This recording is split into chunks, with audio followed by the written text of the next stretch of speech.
दोपहर का समय था। हरिहर अपने खेत में हल जोत रहा था। तभी गांव का जमींदार अपने एक व्यक्ति के साथ वहां आ पहुंचा। हरिहर, अब तुम्हें इस खेत में काम करने की कोई जरूरत नहीं है, समझ गए? निकलो यहाँ से। अरे बाबा मालिक, क्या हुआ? मुझसे कोई गलती हो गई है क्या? ऐसे आप क्यों निकाल रहे हैं मुझे खेत से? गलती? अरे 3 साल पहले तूने मुझसे जो कर्ज लिया था, उसका ब्याज और मूल मिलाकर इतनी रकम हो गई है कि अब तेरे खेत पर मेरा हक बनता है, समझ गया? निकल यहाँ से। अरे मालिक, पिछले कुछ सालों से तो फसल बहुत कम हो रही है, पैसा कहाँ से लेकर आऊं? ये भी तो देखिए।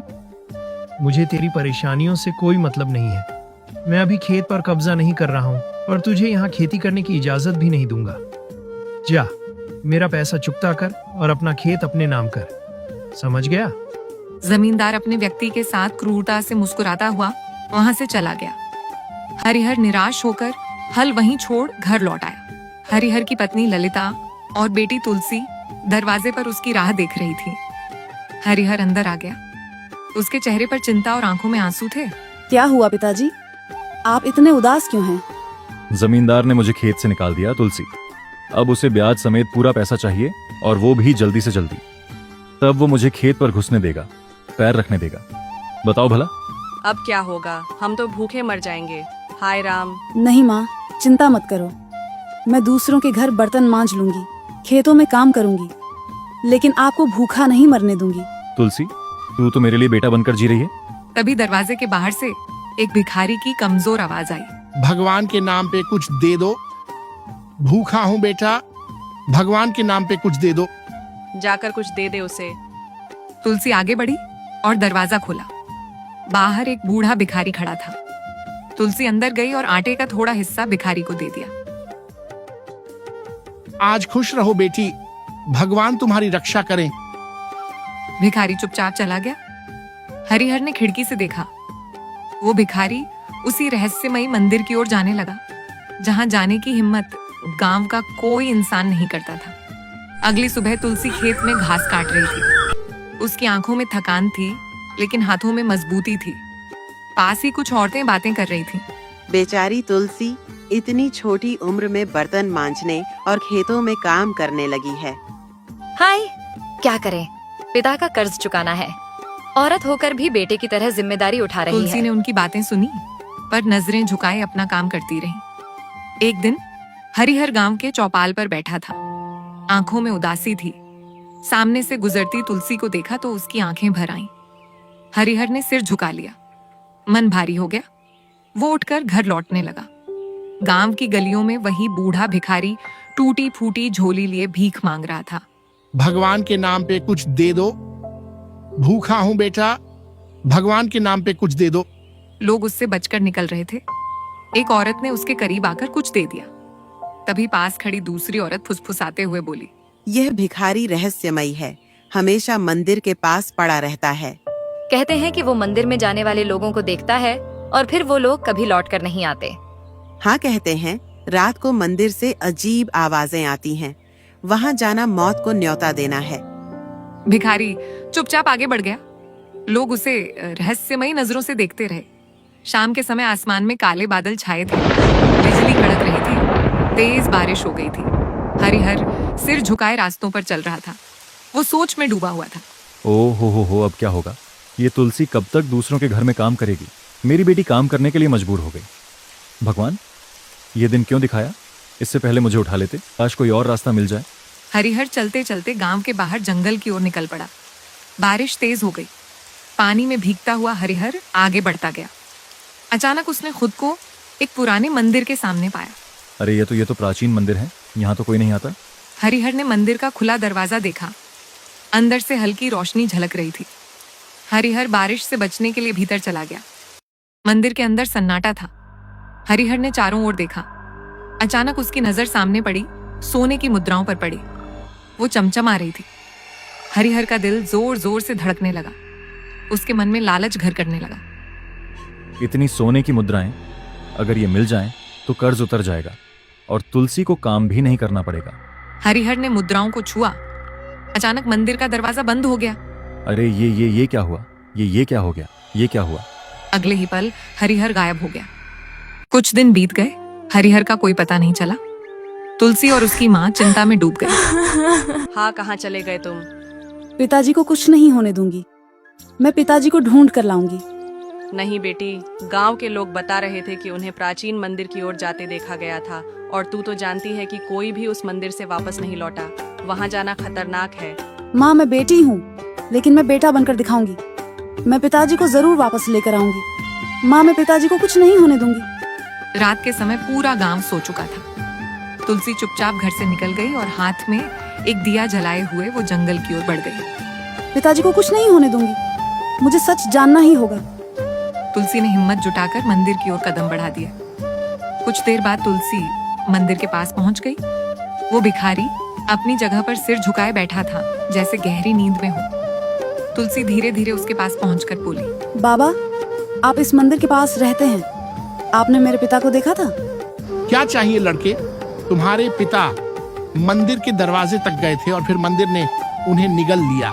जो इस मंदिर के रहस्य को नहीं जानता, वो इसमें जाने के बाद लौट कर नहीं आता। अगर जानना चाहती हो तो कीमत चुकानी होगी। मतलब मुझे सब कुछ बताइए। जो भी कीमत हो मैं चुकाऊंगी। भिखारी रहस्यमय तरीके से मुस्कुराते हुए बोला, हाँ, यहाँ से चली जाओ लड़की। सच तो ये है कि मैं तुम्हें चाह कर भी कुछ नहीं बता सकता। अगर मैं तुम्हें कुछ भी बताने का प्रयास करूंगा तो जलकर भस्म हो जाऊंगा। तुम्हें अगर रहस्य का पता लगाना ही है तो स्वयं इस मंदिर के अंदर जाना होगा, और इस मंदिर के अंदर जो भी जाता है वो या तो वापस नहीं आता, और अगर आता है तो शायद कुछ और ही बनकर आता है। और बनकर आता है से आपका क्या मतलब है? आप कौन हैं? तभी वहां पर एक व्यक्ति राजसी पोशाक पहने आ पहुंचा। उसकी आंखों में विचित्र सी खामोशी थी, जैसे वह भी कुछ खोजने आया हो। आप कौन हैं? मैं इस राज्य का राजकुमार हूँ और मैं इस मंदिर का रहस्य सुलझाने आया हूँ। तुलसी के माथे पर चिंता की लकीरें उभर आईं। आप इस मंदिर के बारे में क्या जानते हैं? राजकुमार के चेहरे पर रहस्यमयी उदासी थी। हाँ, बरसों पहले मेरे दादा भी इस मंदिर में गए थे और फिर कभी लौट कर नहीं आए। मेरे पिता भी इसी मंदिर में गए थे और लापता हो गए। कुछ पलों तक दोनों के बीच सन्नाटा रहा। अचानक भिखारी अपनी जगह से उठकर खड़ा हो गया। आज उसकी आंखों में गहरी रहस्यमय चमक थी। अगर तुम दोनों अंदर जाना ही चाहते हो तो याद रखना, यह मंदिर केवल उन्हीं को स्वीकार करता है जो अपने मन में कोई लालच नहीं रखते। मैं केवल अपने पिता को खोजने आई हूँ। हाँ, और मैं अपने दादा का सच जानने आया हूँ। तो जाओ और देखो यह मंदिर तुम्हें स्वीकार करता है या नहीं। जाओ। तुलसी और राजकुमार धीरे धीरे मंदिर की सीढ़ियां चढ़ने लगे। मंदिर का दरवाजा पहले से खुला था, जैसे उनका ही इंतजार कर रहा हो। तुलसी ने गहरी सांस लेते हुए भीतर कदम रख दिया। राजकुमार भी उसके साथ अंदर चला गया। जैसे ही वह दोनों अंदर गए, उन्होंने मंदिर के अंदर स्वयं को एक तहखाने के अंदर पाया, जहां पर विशाल स्वर्ण मुद्राओं का ढेर लगा हुआ था। उन स्वर्ण मुद्राओं को देखकर राजकुमार और तुलसी की आंखें फटी की फटी रह गई। यहाँ तो बहुत सारा सोना रखा हुआ है। ऐसा लगता है जैसे कि वो प्राचीन खजाना हो। बाप रे बाप, तुम सही कह रही हो। यह खजाना तो इतना विशाल है जिसकी कोई राजा कल्पना तक नहीं कर सकता।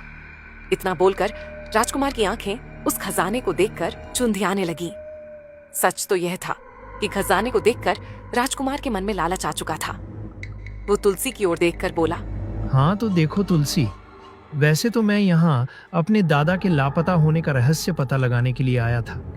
मुझे नहीं पता था कि इस प्राचीन मंदिर के अंदर इतना विशाल खजाना है। बाप रे! लेकिन अगर यह खजाना मैं यहाँ से बाहर निकालने में सफल हो जाऊं तो मैं इस संसार का सबसे शक्तिशाली राजकुमार बन सकता हूँ। मगर राजकुमार उस खजाने की ओर बढ़ गया। रुक जाओ राजकुमार। मगर जैसे ही उसने खजाने को हाथ लगाया, अचानक वो गायब हो गया और तुलसी ने खुद को घने जंगल में पाया। चारों तरफ धुंध फैली हुई थी। रास्ते उलझे हुए थे, जैसे कोई भूल भुलैया हो। ये तो बड़ा ही विचित्र जंगल है। हर रास्ता, हर पेड़ एक जैसा नजर आ रहा है। जो भी हो, मंदिर के अंदर कोई विचित्र रहस्य तो है। तुलसी उस जंगल से बाहर निकलने का प्रयास करने लगी, लेकिन हर बार वो घूम फिरकर वापस वहीं आ जाती। ये क्या हो रहा है? मैं घूम फिरकर वहीं आ जाती हूँ। ऐसा लगता है ये कोई जादुई फूल भुलैया है। क्या मैं इससे कभी बाहर नहीं निकल पाऊंगी? तभी रंग बिरंगे फूलों के बीच से एक सुंदर स्त्री प्रकट हो गई। उसका चेहरा शांत लेकिन रहस्यमयी था। अगर तुम इस फूल भुलैया से बाहर निकलना चाहती हो तो तुम्हें मेरे एक सवाल का जवाब देना होगा। तुम कौन हो? यह जानना अभी जरूरी नहीं। सवाल का जवाब दो, नहीं तो जीवन भर यहीं भटकती रहो। पूछो सवाल।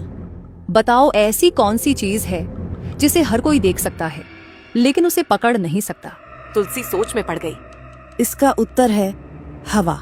सुंदर स्त्री मुस्कुराते हुए अचानक गायब हो गई। अगले ही पल तुलसी ने खुद को एक नए स्थान पर पाया। इस बार उसके सामने एक विशाल तालाब था जो घने जंगल के बीच में था। चारों ओर कोहरा फैला हुआ था। अचानक पानी हिलने लगा और तुलसी धीरे धीरे डूबने लगी, जैसे पानी उसे नीचे खींच रहा हो। तभी वही सुंदर स्त्री फिर प्रकट हो गई। अगर तुम यहाँ से बाहर निकलना चाहती हो तो मेरे सवाल का जवाब दो, लेकिन याद रखना, गलत उत्तर तुम्हारा अंत का कारण बन सकता है। जल्दी पूछो, मैं डूब रही हूँ। बताओ वो वस्तु क्या है जो हमारे पास होते हुए भी कभी पूरी तरह से हमारी नहीं हो सकती। तुलसी तेजी से सोचने लगी।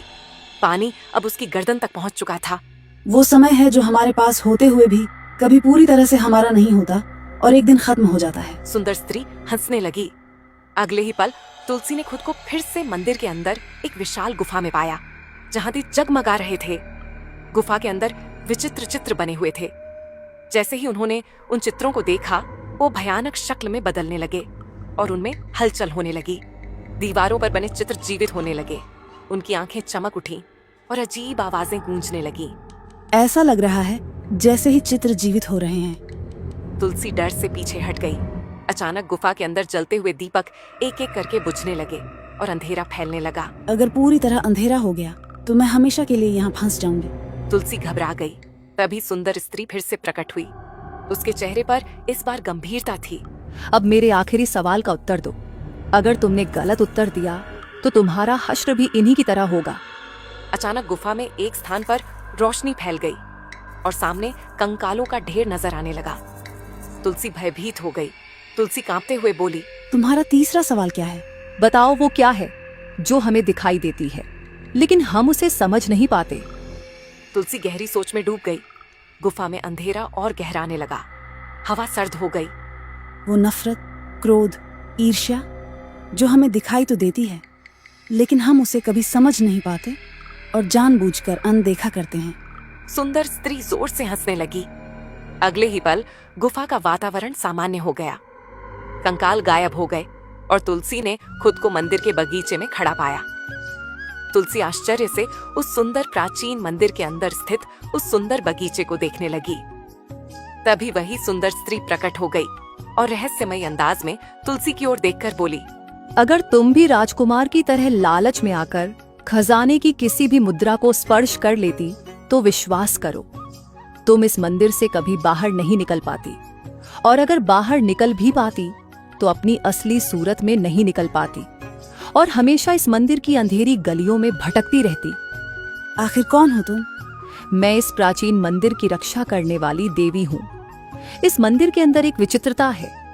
जब भी कोई व्यक्ति जिसके मन में थोड़ा सा भी लालच भरा होता है, वो जब इस मंदिर के पास से गुजरता है तो वो खुद ब खुद इसके अंदर खींचा चला आता है और फिर ये मंदिर लालची लोगों को निगल जाता है। हमें किसी का लालच नहीं। मुझे मेरे पिता वापस चाहिए। तुम्हारे पिता एक लालची थे? नहीं, मेरे पिता लालची नहीं थे, बस कर्ज में फंसे हुए थे। हो सकता है कि उन्होंने इस मंदिर के अंदर खजाना देखा हो और उनके मन में कर्ज से मुक्ति का कोई मार्ग समझ में आ गया हो। वो तो बेचारे एक साधारण किसान हैं। मैं चाहती हूँ कि तुम केवल मेरे पिता को ही नहीं बल्कि जो राजकुमार मेरे साथ आया था उसे भी वापस कर दो, और जितने भी लोग इस मंदिर के अंदर जाकर लालच की वजह से गायब हुए हैं उन सबको वापस कर दो, क्योंकि सभी को सुधरने का मौका मिलना चाहिए। तुमने मेरे 3 प्रश्नों का सही उत्तर दिया है। तुम पहली मानव हो जो सवालों के सही जवाब देने में सफल हुई हो, इसलिए तुम्हारे पिता तुम्हें जरूर मिलेंगे और मैं केवल तुम्हारी वजह से उन सब लोगों को आजाद कर रही हूँ जो अपने लालच की वजह से यहाँ पर फंसे हुए हैं। इतना बोलकर सुंदर स्त्री की आंखों से किरणें निकलने लगी और देखते ही देखते वहाँ पर तुलसी का पिता हरिहर प्रकट हो गया और मंदिर की रक्षक देवी से बोला, मुझे क्षमा कर दो देवी, मैं लालच में आ गया था। जब मैंने इस मंदिर के द्वार खुले देखे तब मुझे यह खजाना दिखाई दे गया और मैं लालच में अंदर की ओर बढ़ गया। तभी तुलसी और हरिहर ने स्वयं को मंदिर के बाहर खड़ा हुआ पाया, जहाँ पर वही भिखारी मंदिर की सीढ़ियों पर बैठा हुआ था। तभी वहाँ पर राजकुमार और जितने भी लोग मंदिर के अंदर लापता हुए थे वहाँ पर प्रकट हो गए। अगले ही पल देवी वहाँ पर प्रकट हो गई और राजकुमार की ओर देखकर बोली, तुम अपने दादा को ढूंढने के लिए यहाँ तक आए थे। वो रहे तुम्हारे दादा, वो भिखारी ही तुम्हारे दादा हैं। यह सुनकर राजकुमार आश्चर्य में पड़ गया। ये आप क्या कह रही हैं? सही कह रही हूँ। बरसों पहले तुम्हारे दादा भी इसी खजाने को पाने के लालच के इरादे से इस मंदिर तक आए थे और श्राप के कारण भिखारी बन गए। और फिर वह चाहकर भी अपनी सच्चाई किसी को नहीं बता सकते थे, क्योंकि श्राप के अनुसार अगर वह किसी को भी बताते कि वह भिखारी नहीं बल्कि एक राजा है तो वह जलकर राख हो जाते। इतना बोलकर सुंदर स्त्री की आंखों से किरणें निकलकर भिखारी के शरीर पर पड़ने लगी और अगले ही पल वो भिखारी एक राजा में परिवर्तित हो गया।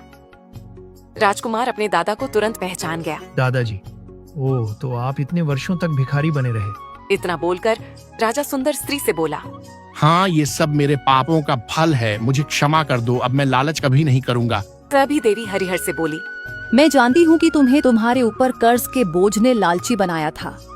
तुम्हें घर जाकर इतना धन मिल जाएगा कि तुम कर्ज मुक्त हो जाओगे। सुंदर स्त्री रहस्यमयी अंदाज में मुस्कुराती हुई वहाँ से गायब हो गई। सुंदर स्त्री के गायब होने के बाद राजकुमार मुस्कुराते हुए तुलसी की ओर देखकर बोला, तुलसी, मैं तुम्हारी वजह से इस मंदिर से आजाद हुआ और तुम्हारी ही वजह से मुझे मेरे दादाजी वापस मिले। तुम्हारा बहुत बहुत धन्यवाद। धन्यवाद। राजकुमार की बात सुनकर तुलसी मुस्कुराने लगी। इतना बोलकर राजकुमार अपने दादा को लेकर अपने राज्य की ओर निकल गया। तुलसी अपने पिता हरिहर को लेकर अपने गांव की ओर निकल गई। घर पर जाकर तुलसी और हरिहर ने देखा कि एक कमरे में स्वर्ण मुद्राओं का ढेर लगा था। अगले दिन हरिहर ने जमींदार का कर्ज चुका दिया और अपने खेत पर फिर से खेती करने लगा।